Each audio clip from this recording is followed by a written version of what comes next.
ሰላም የቤት ኪራይን ታክስ በተመለከተ አዲስ መረጃ አግኝተናል። በዚህም የቤት አከራዮች በታክስ ከፋይነት ለመመዝገብ ማሟላት ያለባቸውን ጉዳዮች የገቢዎች ሚኒስቴር ይፋ አድርጓል። በሌላ በኩል ደግሞ መንግስት ከነዳጅ ጋር በተያያዘ አዲስ መረጃ አውጥቷል። ሁሉም የመንግስት መኪናዎች ወደ ኤሌክትሪክ እንዲቀየሩ ሲጠየቅ የተለያዩ ሀገራትም አዳዲስ እርምጃዎችን መውሰድ ጀምረዋል። እነዚህ የሰዓቱ ዋና ዋና ዜናዎች ሲሆኑ አሁን ዝርዝር መረጃዎቹን አንድ በአንድ ወደ እናንተ እናደርሳለን።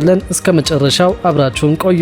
የቤት አከራዮች የሚከፍሉትን ታክስ በተመለከተ አዲስ መረጃ አግኝተናል። በዚህም የቤት አከራዮች በታክስ ከፋይነት ለመመዝገብ ማሟላት ያለባቸውን ጉዳዮች የገቢዎች ሚኒስቴር ይፋ አድርጓል። ቤት በማከራየት ገቢ የሚያገኝ ግለሰብ እንዲሁም ተቀጣሪ በታክስ ከፋይነት ለመመዝገብ ማሟላት ያለበት ቅድመ ሁኔታዎች መኖራቸውን ሚኒስቴሩ ገልጿል። እንደ ገቢዎች ሚኒስቴር ከሆነ ከቅድመ ሁኔታዎች ውስጥ የመጀመሪያው በታክስ ከፋይነት ለመመዝገብ በባለስልጣኑ የተዘጋጀውን ቅጽ ሞልቶ ማቅረብና የማንነት አካላዊ መረጃ መስጠት ያስፈልጋል። በመቀጠል ደግሞ የታደሰ የግለሰቡ የነዋሪነት መታወቂያ ወይም የግለሰቡን የግል መረጃ የያዘ ወቅታዊ የኢትዮጵያ ወይም የሌላ ሀገር ፓስፖርት ወይም የግለሰቡን የግል መረጃ የያዘ ጉርድ ፎቶግራፍ የተለጠፈበት ወቅታዊ የኢትዮጵያ ወይም የሌላ ሀገር የታደሰ መንጃ ፍቃድ ያስፈልጋል ተብሏል። አመልካቹ ወይም ታክስ ከፋዩ ከ6 ወር ወዲህ የተነሳው ጉርድ ፎቶግራፍ እንደሚያስፈልገውና አመልካቹ ለአካለ መጠን ላልደረሰ ልጅ ልዩ ሞግዚት ከሆነ ይህንን የሚያረጋግጥ ከፍርድ ቤት የተሰጠ ማስረጃ ማቅረብ እንደሚኖርበት ሚኒስቴሩ አስታውቋል። ከላይ የተዘረዘሩትን ማስረጃዎችን ማቅረብ እንደተጠበቀ ሆኖ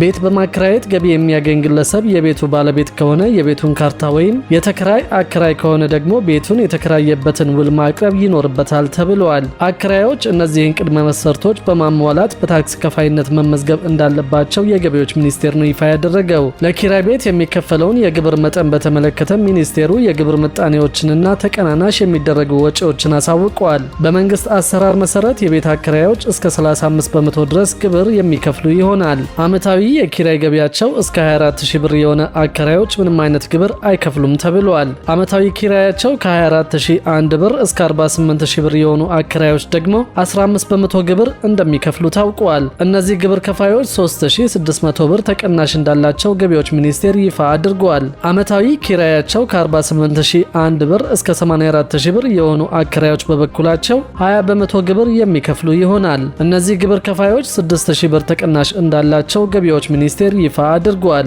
አመታዊ ኪራያቸው ከ84001 ብር እስከ 120000 ብር የሆኑ አከራዮች በበኩላቸው 25 በመቶ ግብር እንደሚከፍሉ ታውቋል። እነዚህ ግብር ከፋዮች 10200 ብር ተቀናሽ እንዳላቸው ነው ሚኒስቴር መስሪያ ቤቱ ያስታወቀው። አመታዊ ኪራያቸው ከ120001 ብር እስከ 168000 ብር የሆኑ አከራዮች በበኩላቸው 30 በመቶ ግብር ይከፍላሉ ተብሏል። እነዚህ ግብር ከፋዮች 16200 ብር ተቀናሽ እንዳላቸው ነው ገቢዎች ሚኒስቴር ይፋ ያደረገው። አመታዊ ኪራያቸው ከ168000 ብር በላይ የሆኑ አከራዮች በበኩላቸው 35 በመቶ ግብር የሚከፍሉ እንደሆነ ታውቋል። እነዚህ ግብር ከፋዮች 24600 ብር ተቀናሽ እንዳላቸው ነው ገቢዎች ሚኒስቴር ይፋ ያደረገው። በሌላ በኩል ደግሞ መንግስት ከነዳጅ ጋር በተያያዘ አዲስ መረጃ አውጥቷል። ሁሉም የመንግስት መኪናዎች ወደ ኤሌክትሪክ እንዲቀየሩ ሲጠየቅ የተለያዩ ሀገራትም አዳዲስ የነዳጅ እርምጃ መውሰድ መጀመራቸውን ሰምተናል። በመካከለኛው ምስራቅ ከተፈጠረው ቀውስ ጋር በተገናኘ ነዳጅን በኃላፊነት ለመጠቀም የሚያስችሉ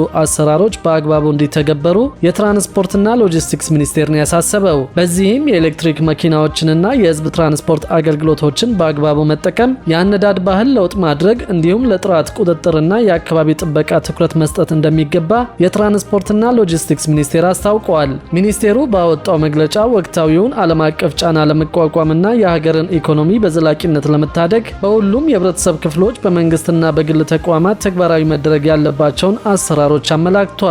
በነዳጅና በኤሌክትሪክ የሚሰሩ መኪናዎች ነዳጅን በመተው የኤሌክትሪክ ኃይልን ብቻ እንዲጠቀሙና በነዳጅ የሚሰሩትን ወደ ኤሌክትሪክና ተፈጥሮ ጋዝ የመቀየር ስራን ማጠናከር እንደሚገባ ሚኒስቴሩ አስገንዝበዋል። በተጨማሪም እስከ 20 ቶን የሚጭኑ የጭነት ተሽከርካሪዎች ወደ ኤሌክትሪክ እንዲሁም ደግሞ ከ20 ቶን በላይ የሚጭኑ ከባድ ተሽከርካሪዎችን ወደ ተፈጥሮ ጋዝና ወደ ኤሌክትሪክ እንዲቀይሩ በቅንጅት መስራት እንዳለባቸው አመልክቷል። በክልልና በፌዴራል ደረጃ ያሉ ሁሉም የመንግስትና የፕሮጀክት ተሽከርካሪዎች ሙሉ በሙሉ ወደ ኤሌክትሪክ እንዲዞሩ በማድረግ የተጀመረውን ሀገራዊ እቅድ ወደ ተሟላ ትግበራ ማሸጋገር ይጠበቃል ያለው ህብረተሰቡ አውቶቡስ፣ ባቡርና ሌሎች የህዝብ ትራንስፖርት አገልግሎቶችን በስፋት እንዲጠቀምና በወጣው ታሪፍና መርሃ ግብር አገልግሎቱ ያለመቆራረጥ እንዲሰጥ ሚኒስቴሩ አሳስበዋል። ከአንድ ቤት ውስጥ ብዙ መኪናዎችን ለየብቻ ይዞ ከመውጣት ይልቅ በጋራ መጠቀም እንደሚገባ ገልጾ በከተማ ውስጥ የሚደረጉ አጫጭር ጉዞዎችን በእግርና በብስክሌት የማድረግ ባህልን ማዳበር እንደሚገባም ጠቁመዋል። ነዳጅንና የካርቦን ልቀትን የሚቀንስ ከሞገደኝነት የጸዳ አነዳድን ተግባራዊ ማድረግና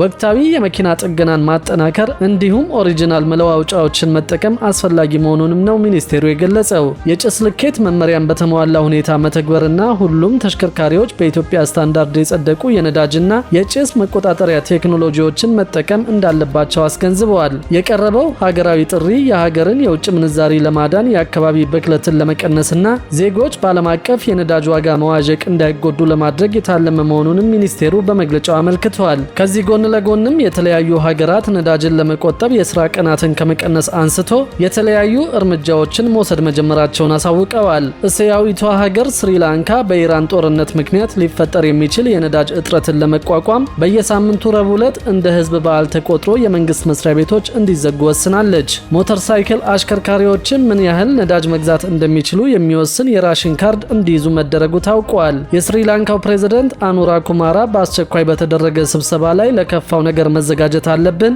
ነገር ግን ጥሩ ነገር እንደሚመጣ ተስፋ እናደርጋለን ብለዋል። ስሪላንካ ይህንን እርምጃ የወሰደችው በየቀኑ በሚሊዮን የሚቆጠር በርሜል ነዳጅ የሚተላለፍበት የሆርሙዝ ወሽመጥ መዘጋቱን ተከትሎ ሌሎች የእስያ ሀገራት የቁጠባ ውሳኔዎችን ካሳለፉ በኋላ ነው። ባለፈው ዓመት በሆርሙዝ ወሽመጥ በኩል ካለፈው ነዳጅና ጋዝ ውስጥ 90 በመቶ የሚጠጋው መዳረሻው የእስያ ገበያ እንደነበረም ታውቋል። ሌሎችም የእስያ ሀገራት በጦርነቱ ምክንያት የነዳጅ እጥረት እንዳይፈጠር በመስጋት እርምጃዎችን መውሰድ መጀመራቸው ታውቋል። ሚያንማር የግል ተሽከርካሪዎች እንዲንቀሳቀሱ የሚፈቀድላቸው አንድ ቀን እያለፉ መሆኑን ገልጻለች። በየትኛው ቀን የቱ ተሽከርካሪ ይንቀሳቀሳል የሚለው የሚወሰነው በመኪናዎቹ ሰሌዳ እንደሆነ ታውቋል። በባንግላዴሽ ነዳጅና ኤሌክትሪክ ለመቆጠብ ሲባል እስከ ኢዳል ፈጥር ድረስ ዩኒቨርሲቲዎች ተዘግተዋል። በመላ ሀገሪቱ መብራት የሚጠፋባቸው ቀናት እንደሚኖሩም ተገልጿል። ፊሊፒንስ በበኩሏ የመንግስት ሰራተኞች ቢያንስ በሳምንት አንድ ቀን ከቤት እንዲሰሩ አዛለች። የሀገሪቱ ፕሬዝዳንት ፈርዲናንድ ማርኮስ ጁኒየር የመንግስት መስሪያ ቤቶች ወሳኝ ያልሆኑ ጉዞዎችን እንዳያደርጉም ከልክለዋል። ታይላንድ በበኩሏ የዜጎች የአየር ማቀዝቀዣ አጠቃቀም እንዲቀነስ ሲባል ነዋሪዎች ከሱፍ ይልቅ እጅግ ጉርድ ልብሶችን እንዲያደርጉ አሳስባለች። ቪየትናም በበኩሏ ነዳጅን መቆጠብ እንዲቻል ዜጎቿ ይበልጥ ቤታቸው መዋልን እንዲያዘወትሩ በአጽንኦት አሳስባለች። ህዝቡ አላስፈላጊ ሲሆን የግል መኪና መጠቀምን እንዲገድብ እንዲሁም ሳይክል እንዲነዱ ጋሪ እንዲጠቀሙና በህዝብ ትራንስፖርት እንዲገለገሉ ጥሪ አቅርባለች።